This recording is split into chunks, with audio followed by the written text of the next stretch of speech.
नमस्कार मित्रों, आज हम पंडित जी से कुछ सवाल के जवाब जानते हैं जो कि पिंडदान से बहुत ही संबंधित और बहुत ही महत्वपूर्ण सवाल हैं। तो आइए पंडित जी से बात करते हैं। नमस्कार पंडित जी। हम ये जानना चाहते हैं कि पितृदोष क्या होता है और कैसे लगता है। यदि पितृदोष किसी को लग जाए तो उसे क्या करना चाहिए? पितृदोष, मानिए पितृदोष इस तरह से लग जाता है जिससे घर में कोई अकाल मृत्यु, बार बार दुर्घटना हो जाना, कोई काम जाते करने के लिए काम नहीं हो पाता है, मानिए उसका संकेत है कि आपका घर में पितृदोष लगा हुआ है। तो उनको गया जी में या बनारस में गया जी में प्रमुख माना गया है। गया जी में अगर त्रिपिंडी श्राद्ध करते तो उनका पितृदोष का निवारण है। तो पितृदोष के लक्षण कैसे हैं? जैसे कि कहते हैं कि अगर बाल मिलता है तो ये पितृदोष के संकेत होते हैं। तो इसी तरीके से और कौन कौन से संकेत है जिससे ये समझा जाए कि पितृदोष है? जिससे खाने में कभी बाल निकल जाए, पानी हाथ से गिर जाए, बार बार कुछ कांच वगैरह शीशा वगैरह फूट जाए घर में, तो संकेत होता है कि पितृ हमारे नाराज है, तो हमारे पितृदोष लगा हुआ है कुंडली में। घर में ही पूरा पितृदोष लगा हुआ है। जैसे घर में बच्चा मर गया, छोटा बच्चा मर गया, उन लोग का भी अगर कोई व्यक्ति गुजर जाते हैं वैसा बच्चा लोग, तो उनका भी पितृदोष ही लग जाता है। तो उनको भी गया में आकर के पिंडदान करना चाहिए। अच्छा, ये जो पितृदोष है तो इसके लिए क्या पिंडदान करना चाहिए या त्रिपिंडी श्राद्ध करना चाहिए?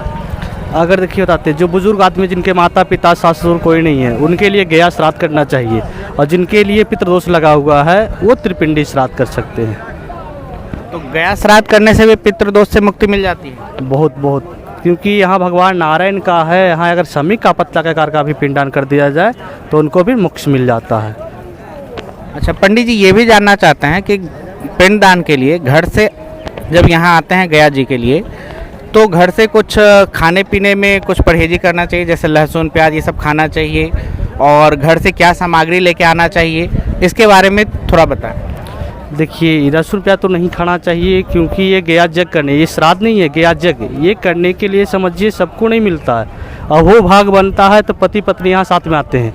भगवान राम जी भी यहाँ आए थे माता सीता जी के साथ में, तो लहसुन प्याज को ही त्याग करके आए। और जितना दिन आप यात्रा करते रहे, जितना दिन आप लहसुन प्याज नहीं खाएं तो बहुत बढ़िया उत्तम माना गया है।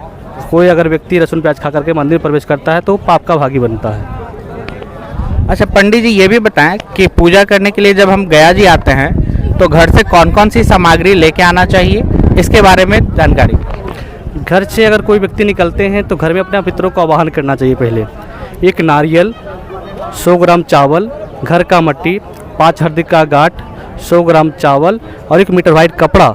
एक तो घर से जब चलते हैं पिंडदान के लिए तो क्या नमक वाला नहीं खाना है या फल फूल ही सिर्फ खाते हुए यहाँ पे पहुँचना है? नमक खा सकते हैं, नमक खाने में कोई दिक्कत नहीं है। क्यों पंडित जी, एक और सवाल, जैसे कि इन सामग्री के साथ पूजा करके जब घर से निकलते हैं तो कभी कभी क्या होता है कि हम किसी अपने सगी संबंधी, रिश्तेदार या दोस्त के साथ जाना होता है, तो हम उनके घर जाते हैं और वहाँ से ही ट्रेन पकड़ना होता है। तो उस स्थिति में हम क्या करें? उस सामग्री को कहाँ रखें, अपने साथ किस तरीके से ले जाएं, लेकिन ट्रेन जो है वो साथ में ही पकड़ना है, अलग अलग नहीं पकड़ सकते हैं, तो कितनी एक के घर जाना पड़ेगा। तो इस स्थिति में क्या करना चाहिए? सामग्री को कहाँ रखना चाहिए? अगर देखिए जाते हैं ऐसे स्थिति में आ जाते हैं तो आप सामान के साथ में ले जा सकते हैं।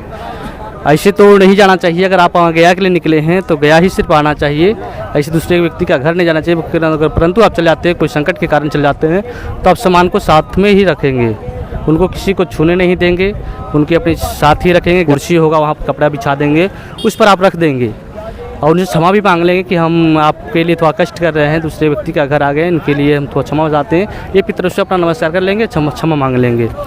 और जब वहाँ से निकलेंगे तो जो का घर से निकलेंगे थोड़ा सा वो पानी, जब वो लोग निकल जाएगा तो आप पानी गिरा देंगे कि हमारे घर से पितृ देवता चले गए हैं उनका। अच्छा, पूजा करने के लिए किस वस्त्र और बाद उस वस्त्र का क्या करना चाहिए? का चलेगा और वाइट चलेगा, क्योंकि वो कपड़ा है जो गया जी आएंगे तो गया जी में छूट जाएगा, क्योंकि वो पितृ का कार्य किया हुआ गया जी में। कहा गया है कि हम गया गया गया गया गया, जब गया जी आते हैं वहाँ से आप घर से निकलेंगे गया गया गया, बाकी यहाँ करके क्या बन जाएंगे? जब गया जी पहुँच जाएंगे तो यहाँ बन जाएंगे आप विष्णु पद बन जाते हैं ना। वहाँ से क्या करते हैं आप कि गया जा रहे हैं, गया जा रहे हैं। जब गया जी पहुँचते हैं तो वहाँ से बोलते हैं विष्णु पद। तो यह भगवान नारायण का मंदिर है।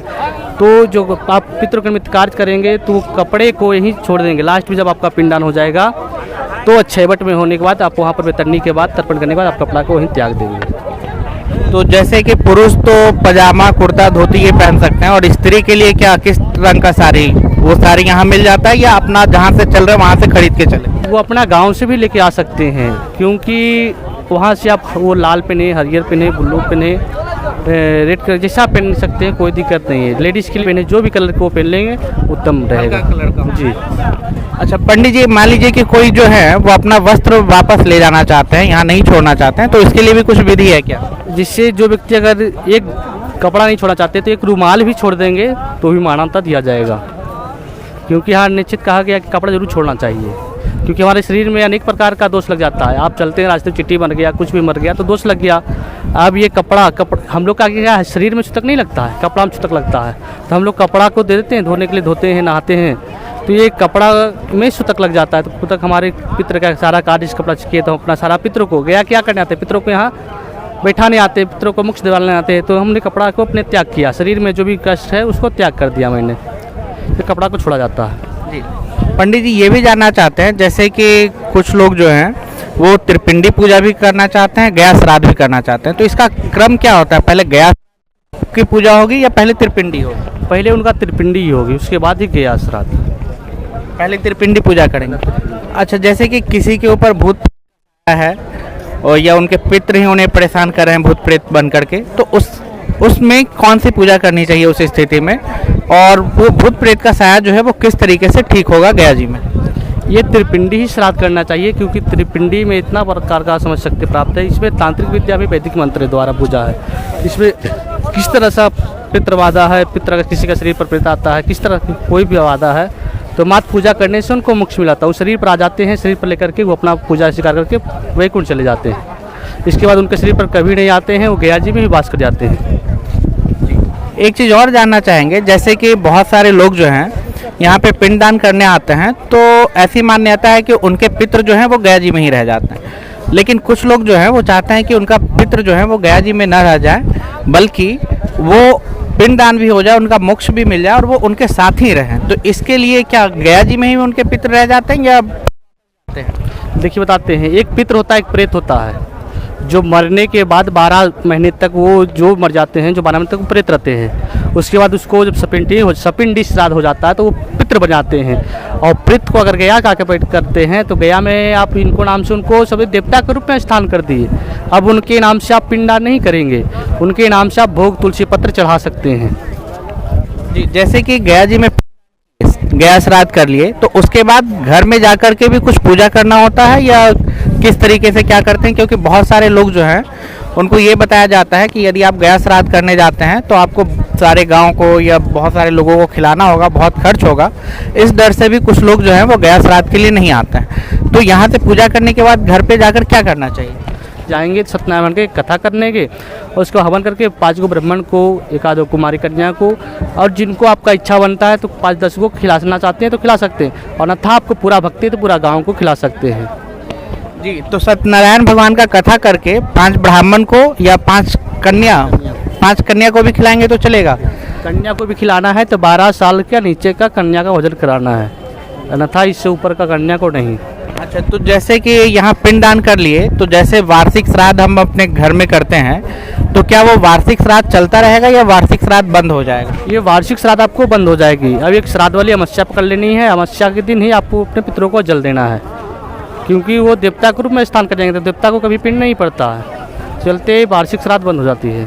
तो जैसे पूजा करते हैं घर में पंडित जी को बुलाकर, वैसे नहीं करना है, बस आप अपना तर्पण दे कर सकते हैं, जल तर्पण कर लेंगे, जल दे देंगे। कोई गरीब आदमी को ब्राह्मण को दान देना चाहते हैं दे देंगे। और जैसे कि हम लोग घर में खाने से पहले अपने पितरों को जल देते हैं, और जो खा रहे होते हैं वो भी मतलब देते हैं, खिलाते हैं, रखते हैं नीचे, तो क्या पिंडदान करने के बाद भी वो वैसा ही चलता रहेगा वो, या वो सब बंद कर दिया जाएगा? आप गिरा सकते हैं, गिराने में कोई दिक्कत नहीं है। वो गिराएंगे, किसी पर्व में आपने बनाए कुछ पकवान वगैरह बनाए तो उनके निमित्त 1 कटोरी में लगा देंगे, जल लगा देंगे, वो फिर आधे 2 घंटा के बाद उठा करके गौ को उस सामान को फिर खिला देंगे। वो उनके निमित्त ही लगेगा, पृथ्वी पर रख दिया जाता है। तो उसके बाद जब वो बच जाता है तो ये नहीं कि फिर लास्ट में आप खुद कहीं पर जूठा सकड़ी पर फेंक दे, ऐसा नहीं फेंकना है। फिर लास्ट में उनको गौ को खिलाना है। ये नहीं कि कुत्ता खा ले, कौवा खा ले, क्योंकि कौवा में क्या वास है, यमराज का वास है। तो कौवा को नहीं, गौ को खिला देंगे। गौ में पूरा देवता का वास है, तो गौ को खिलाने से हमारा पितृ खुश रहते हैं। एक चीज़ और जानना चाहते हैं, जैसे कि यहाँ से पिंडदान करके क्या सीधा अपने ही घर पे जाना चाहिए या कहीं हम दोस्त के यहाँ या रिश्तेदार के यहाँ रुक सकते हैं? अपना ही घर जाना चाहिए, क्योंकि आप ये जग किए हैं तो पुण्य आपको प्राप्त होना चाहिए, दूसरे को पुण्य क्यों प्राप्त हो जाए। कहा गया है अगर आपने ये पुण्य किया है तो ये कर करके अपना घर जाएंगे। अगर आपको जो सेवा करेगा, जो थोड़ा सा पिक्चर आपको गोड़ भी दबा देगा तो उसको पुण्य मिलेगा। आप तो सिर्फ आए हैं, कितने लोग आते हैं, पूरा बुजुर्ग हो जाते हैं तो गया जी आते हैं। ऐसा आने पर आपने गया जी आए, सबको कष्ट दे करके कहीं प्रेतशिला में चढ़े तो कंधे पर डोली से चढ़ते हैं, तो आपने पैसा के दौलत तो सब कुछ कर लिए, परंतु जो उसको कष्ट हो गया, आपको तो सुख प्राप्त हुआ परंतु उसको तो कष्ट हुआ, तो ये पुण्य नहीं हुआ। ये समझिए आप किसी को कष्ट दे करके पुण्य करने आए। चलते आप अगर आते हैं दूसरे घर को जाने के चाहते हैं, यहाँ करने के बाद दूसरा घर जाना चाहते हैं तो नहीं जाना चाहिए, क्योंकि आप थोड़ा सा उनके घर का अनाज खा लेते हैं तो पुण्य वो प्राप्त कर लेते हैं।